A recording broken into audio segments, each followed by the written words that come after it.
here's Ed Bernstein. Welcome to Las Vegas Releaf. Oh, thank you. We're over here at Las Vegas Releaf, medical marijuana dispensary on the corner of Sahara and Paradise Road, right across the street from the SLS Hotel. Right behind there, there's a McDonald's right in front of us here. And we're going to give you an inside look of a medical marijuana dispensary here in Nevada. So I'm now with Michael Hayford, who's the launch manager here over at Las Vegas Releaf. And you also are in the middle of in construction on a cultivation facility as well.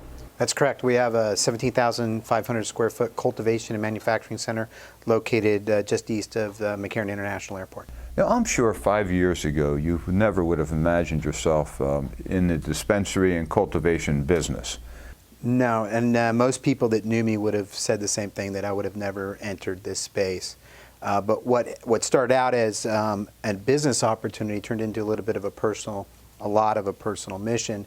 In that, in 2013, a good friend of mine who I used to work with here in Las Vegas approached me because the DOJ had changed some of their guidelines around, targeting legal marijuana businesses. And Clark County had released, the state of Nevada had released their new legislation making it legal in Nevada, and that's how it started. But just a few months later, my older brother was diagnosed with brain cancer, and post-surgery, he turned to cannabis for seizure control, appetite stimulation, and for support of nausea. So what started out as what might be an interesting business opportunity turned into a personal mission, not only to engage the science and understand what it can do for patients today, but also because it meant so much to my brother. What was your vision? What did you really want to create here in a dispensary? The first thing we wanted to create was really a knowledge base. When I engaged the industry, I came from a technical background, so I dug into the science, into the research to understand what cannabinoids were, how do they work with the body, what was the scientific application of this plant with people, and did it really work? And when you look at that type of when you take that type of approach at the industry, you start to find very glaring realities that cannabis and cannabinoids and interrelation with the body is very powerful, and people are getting relief in a number of ways with that plant. So first of all, I want to make sure our staff is knowledgeable and can communicate real data and science to our patients. The second thing is I want to make sure our staff is compassionate. Many of our members have family members who have turned to cannabis. So compassion is critical. Being able to be sympathetic and empathetic with patients who are looking for alternative medical solutions or treatments for their ailments is very important. So knowledge, caring, compassionate staff, and the experience that patients have. I think it's fair as entrepreneurs, as operators in this business, that we relate to patients, and that this has been an underground industry. And for some, it feels like they're doing something wrong trying to access meds. So when they come through our store, one of the most important things is they leave here and they feel good and they had a great experience and they didn't feel like they're doing anything wrong. And I can tell you from firsthand experience, watching patients come in the front door, being very cautious, unaware of what they're going to experience. As they move into the lobby, you can see them start to relax a little bit. But by the time they're done with a cannabis consultant and they're at the cash register, they've got a smile on their face, which, no pun intended, looks like relief. And they're smiling, they're happy, they're waving at staff, and they're walking out the door with a big smile on their face. That was the most surprising part. I didn't anticipate that. Yeah, I noticed when I was observing patients walk in, how surprised they were when, for the first time coming into this facility, to see how the quality of the facility, how upscale it was, how comfortable it was. I don't think most patients expected this. Well, I think that's true, and I think it's even true for industry experts. Just a couple weeks ago, we had the National Cannabis Conference in town, and we got a lot of foot traffic from attendees, and every one of them were blown away by what was created here. Whether it's the art, the furniture, the finishes, the staff, the approach, everyone was blown away, and they said it's one of the nicest, if not the nicest dispensary they've ever been in the United States. Yeah, and I was surprised, when you read the statistical information from the state, and it tells you how many card holders there are in Nevada and what age categories they are in. was very surprising to me to see the #1 largest category were people 55 to 64. Did you expect that? No, honestly, we didn't. When you're not in the industry and you're not close, your interpretation is that of television, of media, and how cannabis enthusiasts or cannabis patients meet a certain demographic. But I could tell you, in the time we've been open, seeing that demographic come through and talking to those patients about their ailments or conditions. I mean, we had a gentleman, retired U.S. Army, come through, and he suffered from head-to-toe pain from his time in the service, and he was looking for something that was not as harmful as traditionally dispensed pharmaceuticals. Mm-hmm. And it was very important to him. So it is that demographic, whether it's sleep, whether it's pain, it's important. Nevada seems to be one of, if not the most highly regulated state in the country with their medical marijuana laws. You find it the process of getting a license to be a little bit more complex than you had envisioned?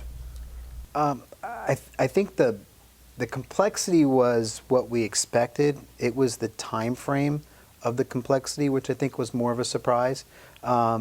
Things built up rather quickly in April of 2014 in making application, and then looking into June for local jurisdictions to make their approvals, and then later, 6 months later, the state made approvals. I think that's probably what was most painful, because you make a big push and big investment in time and money, you're trying to move it forward, and then you have a long wait.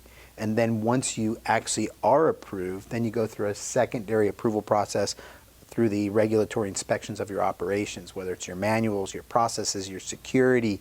Those are the things that really didn't have a lot of anticipation of. Yeah, I mean, it seems like there's so much regulation with who can hold the product, how the product is controlled, how it's inventoried, how it's received, how it's dispensed, how it's bagged. I mean, it's A to Z. It's a very regulated industry. I think to Nevada's credit, they built on what they knew, and that's gaming. So you can understand where they came from. We're very aware that they traveled to many jurisdictions to understand how they were regulating and how they were rolling out their programs, and they tried to build the best program they can. I think that it is pretty onerous, but that onerous reality is protection for the owners. As long as we can comply with those guidelines and them being as tough as they are, as owners, we're sure we're going to do things right. And what about the safety of the product? I know everything is lab tested, right? I mean, the product, and you're going to be growing the product, so then you'd have to there's protocol for growing, right? How do you learn that? Well, you really have to count on your industry professionals that you bring in and consult the businesses, because there's aspects of business that we'll understand and there's areas that we need to learn. And in those cases, we turn to industry professionals, and we have a great consultant supporting both the dispensary and the cultivation. But when we look at the regulations that come out from the state around pesticides, the things that you're allowed to feed the plants, it's very, very tough. And, there's going to be companies that are going to be challenged to meet those specs when they're tested by the independent third-party labs in the state. But in the end, it guarantees the top product, the safest product to our patients. And that's most important. There's a lot of talk about recreation coming about in the state in the future. And that's in the future, and it's a maybe. What is today is a lot of sick people that need medicine that they can rely on, and not worry further that, hey, someone grew this with the wrong type of pesticide or nutrients.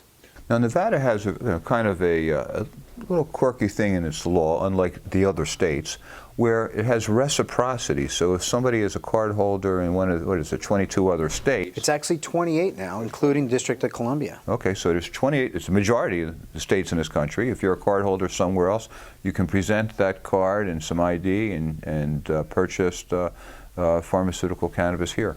That's correct. So you got 28 states, the District of Columbia, and Canada are now allowed, those residents are allowed to access medicine while in Nevada.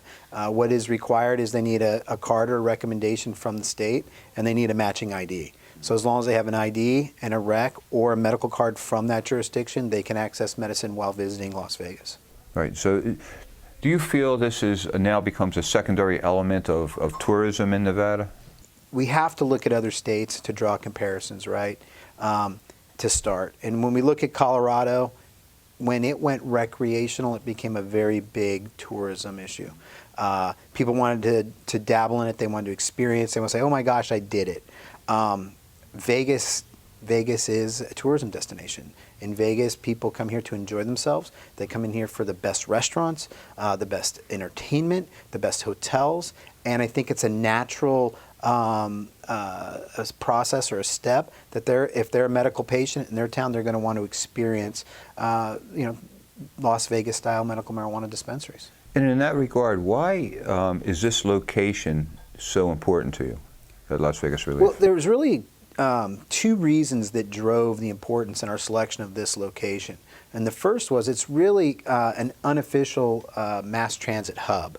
We're within 500 feet of almost 11 different bus stops supporting 4 or 5 different bus routes off mass transit. We're 1,000 feet from the Las Vegas monorail that sees 4 million people a year. So if you're a visitor, we become very accessible. If you're a resident, we're very accessible.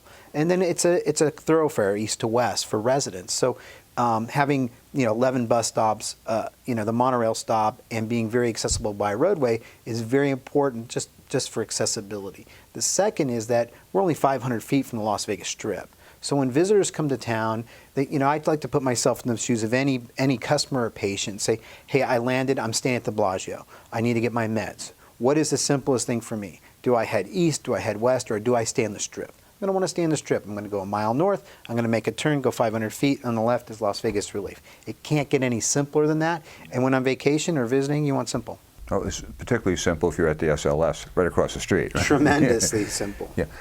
How about your cooperation with Metropolitan Police Department? I know you have a lot of security measures here in a dispensary to make sure that it's safe and in compliance with state law, but you also partner with Metro in creating a safe environment.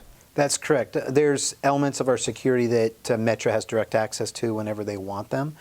So it's very hand in glove in respect to safety and security. But in addition to that, our COO, Alpha Sano, has reached out and has a great working relationship with the area captain. The captain's been here, looked at the facility. He's been through the facility. We've actually had patrol officers come through, which I got to tell you is probably one of the most interesting experiences, to have patients in the store in the process of accessing their meds while Las Vegas Metropolitan Police Department officers are actually touring the facility just to see what's going on in here.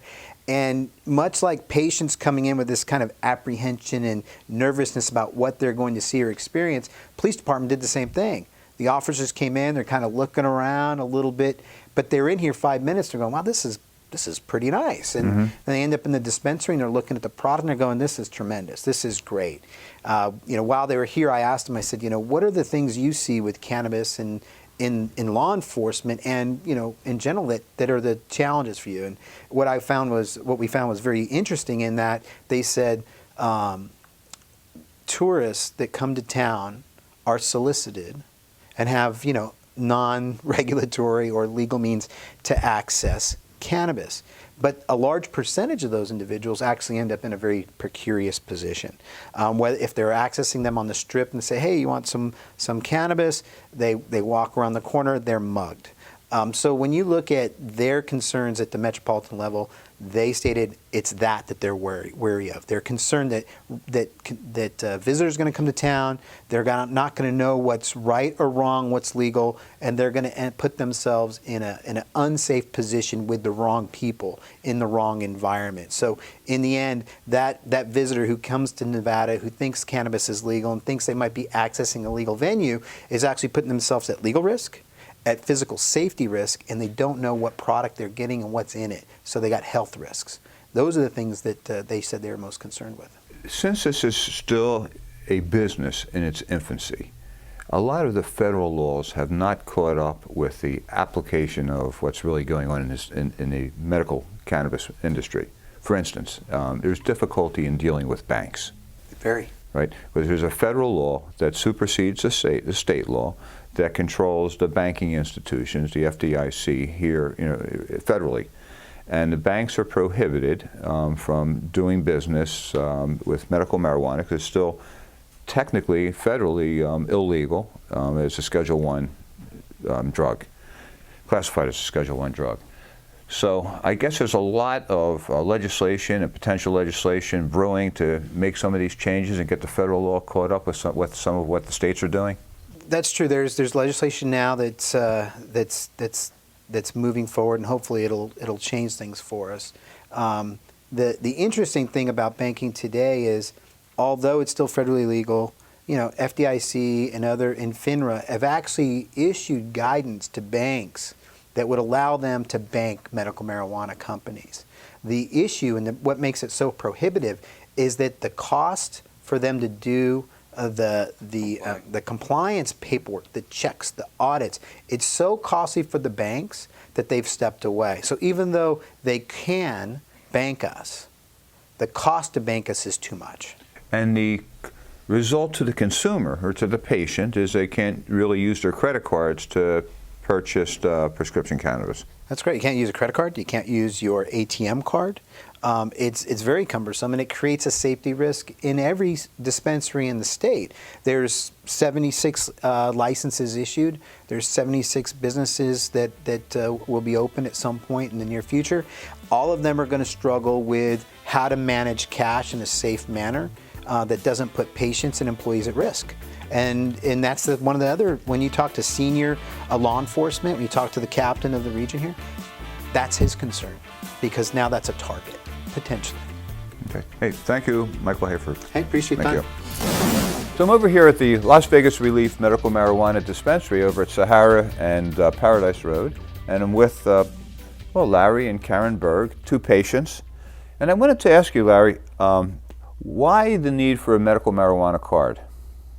Well, the card itself allows me to legally use the medicine that I've chosen to help relieve my pain.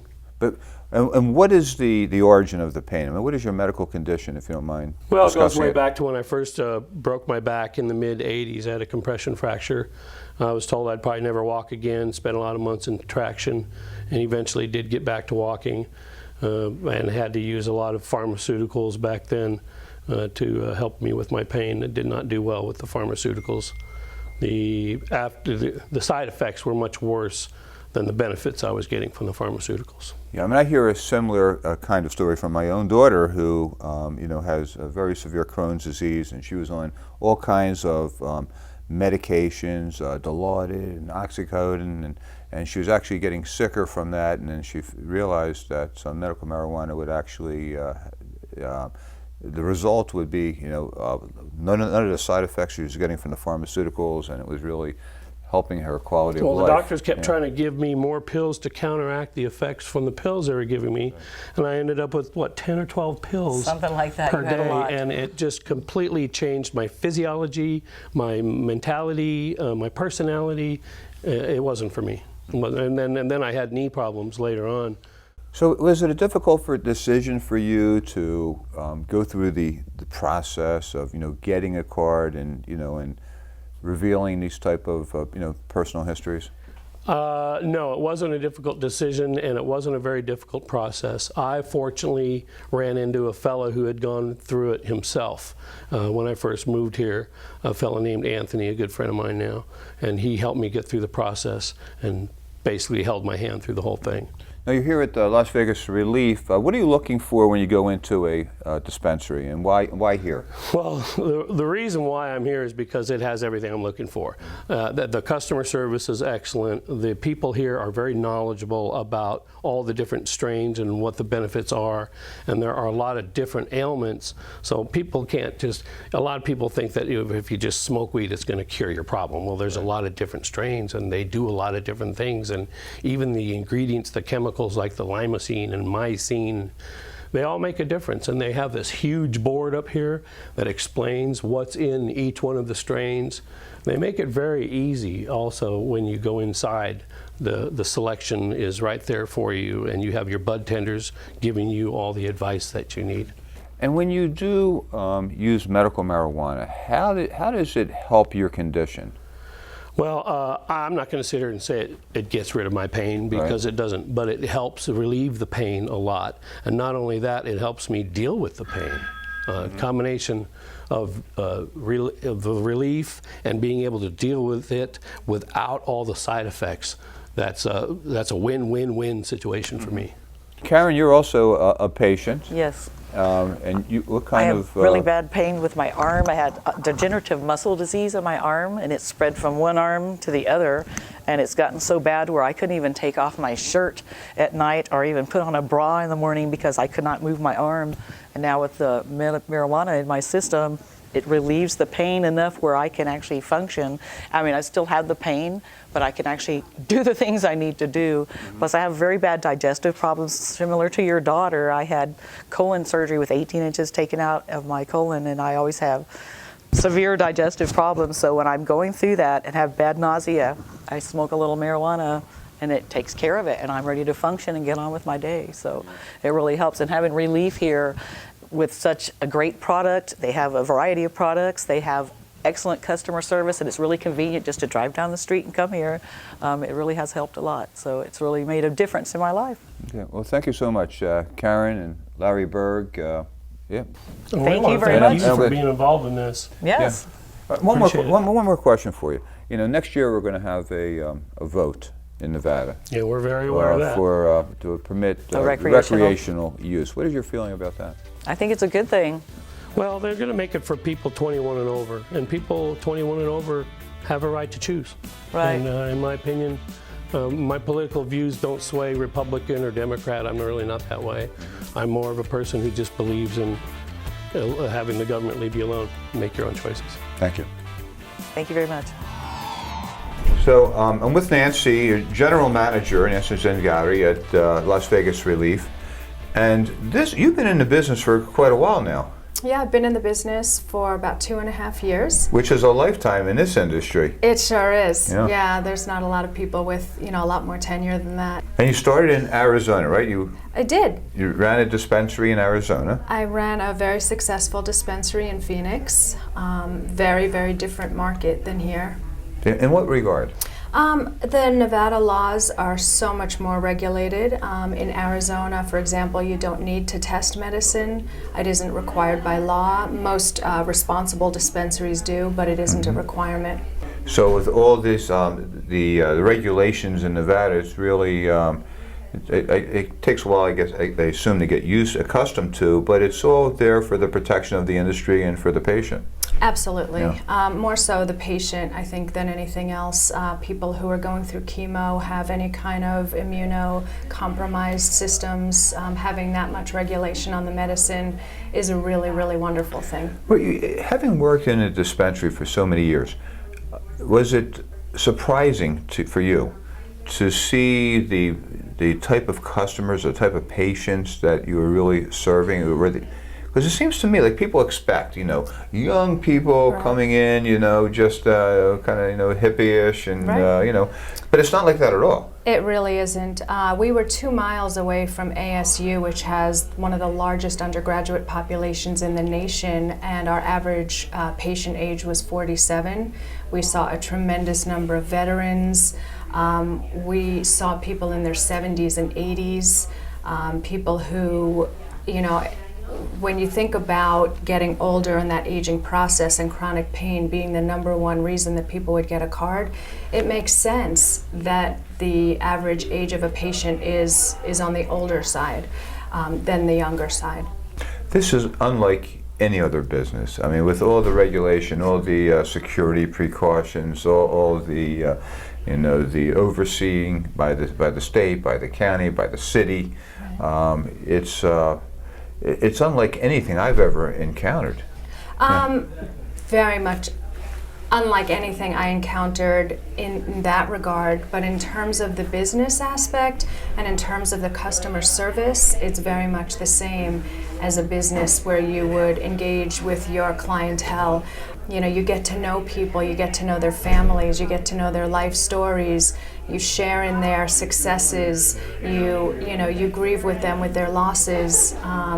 So it's a really incredible opportunity to have an environment where you can allow your compassion and your care for people to really come through. And it's an amazing industry. And I assume you're working on some sort of delivery process where you can actually deliver, medicine to patients that can't get out into the dispensary. Well, when I was managing the dispensary in Arizona, we didn't have a policy and procedure to go deliver, and we had one patient who was dealing with leukemia, and we hadn't seen him in a while, and he told me that he just was too sick to come in. And I worked with the state. They said, well, develop a policy and then we will approve it and then you can. And so I did. I wrote the policy and they approved it. And then it turned out I had an opportunity to deliver him medicine in the hospital 3 or 4 different occasions. And his doctor approved it as long as it was edibles. And it was an incredible opportunity to, to be able to bring medicine to him. Is just really remarkable. And you're creating a similar program here at Las Vegas Relief. Absolutely. Where you're going to be delivering also to patients that Yes, we can't can. make it in, right? And they have this caretaker provision as well, where you can designate a caretaker or caregiver Yeah. to obtain the medicine for you. Exactly. And then the caregiver would come into the dispensary. They would be able to purchase for you and then bring it to you. The other thing is once we develop the protocol, as long as we're delivering to your home address, so we wouldn't be able to deliver to a hotel, but as long as we're delivering to your address of record on your MMJ card, then we can deliver to you as well. How does a patient know where to find a dispensary? There are lots of industry sites that patients are usually pretty savvy about. There's Weed Maps, there's Leafly. Lots of times people will just do an organic, Google search in a location. But most of those sites are very, very well known in the industry. And not only do they provide a listing of dispensaries, they'll have full menus, and they also will provide patient reviews so they can see what kind of patient experiences people have had at that dispensary. So you would encourage people, patients, to look at the reviews of a dispensary and carefully scrutinize them before they decide where to buy their medicine. Absolutely. Yeah. Not only does it talk about experience, it talks about, a lot of times people will review medicine quality. And as a dispensary manager, I would always ask if anyone has an experience that wasn't the best to call us and let us make that right before posting something that would be negative about us. It just seems fair to me. Yeah, absolutely. Well, thank you so much, Nancy. Thank you. I hope you've gotten an inside look of what a safe, responsible medical marijuana dispensary looks like here in Nevada. We'll see you next week.